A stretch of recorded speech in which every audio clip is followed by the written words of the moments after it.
बिहार में विधानसभा की 2 सीटों पर हो रहे उपचुनाव को लेकर राजनीतिक दलों के बीच सह और मात का खेल जारी है। इसी बीच एक खबर सामने आई है जिसमें लोक जनशक्ति पार्टी रामविलास के राष्ट्रीय अध्यक्ष चिराग पासवान की पोल समता पार्टी के प्रत्याशी सचिदानंद पासवान ने खोल दी है। क्या है पूरी खबर, हम आपको विस्तार में बताते हैं।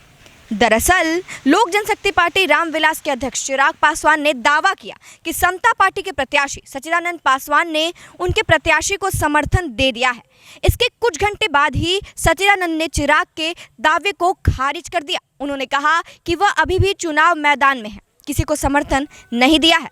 इसके बाद सियासी गलियारों में तमाम तरह की बातें होने लगी। बता दें, कुशेश्वर थान में चिराग की पार्टी की प्रत्याशी अंजू देवी है। चिराग ने तस्वीर और बयान जारी कर दावा किया कि समता पार्टी के प्रत्याशी ने समर्थन दिया है। जबकि इसकी सूचना सचिदानंद को मिली तो उन्होंने वीडियो जारी कर इस दावे को झुठला दिया। उन्होंने कहा कि वह समता पार्टी के प्रत्याशी के रूप में लगातार जनसंपर्क कर रहे हैं, प्रचार अभियान में जुटे हैं। हालांकि समता पार्टी के प्रत्याशी ने चिराग से मुलाकात की बात स्वीकार की और कहा कि प्रचार से लौटते वक्त रास्ते में उनकी मुलाकात हुई। चिराग ने उन्हें रोक लिया, किंतु समर्थन की बात नहीं हुई। ये बात पूरी तरह गलत है।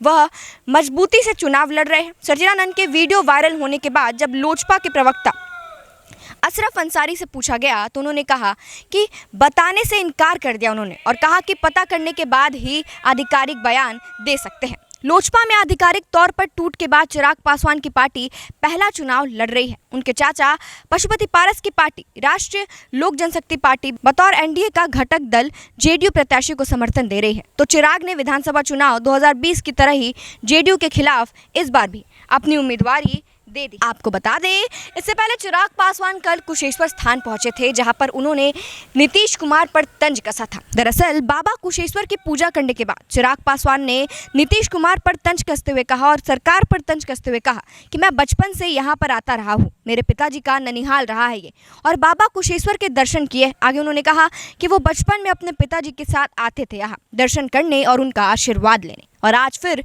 आए हैं और उम्मीद है कि बाबा कुशेश्वर उनकी मनोकामनाएं पूरी करे। वो ऐसा कहा, उन्होंने ऐसा कहा। उन्होंने आगे कहा कि वो चाहते हैं कि वो जीते, और इससे भी ज़्यादा वो ये चाहते हैं कि जो मौजूदा सरकार है जिसकी वजह से बिहार आज बर्बादी की कगार पर है, आज अगर कश्मीर में बिहारियों को मारा जा रहा है तो उसके जिम्मेदार मुख्यमंत्री नीतीश कुमार हैं। और अगर वो यहाँ पर रोजगार दे पाते तो बिहारी दूसरे प्रदेश में ना जाते और ना इस तरीके से उनकी हत्या होती। आगे उन्होंने कहा कि मैं चाहता हूँ कि सरकार यहाँ पर बदले और यहाँ पर ऐसी सरकार बने जो सही मायने में बिहार के और बिहारियों के विकास की बात करे।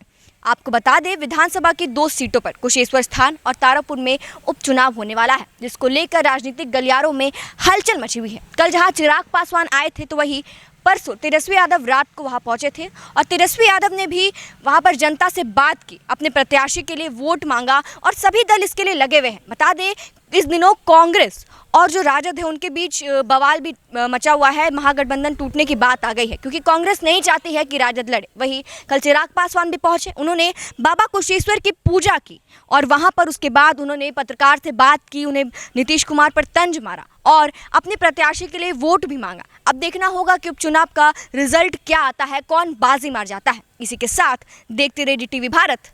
धन्यवाद।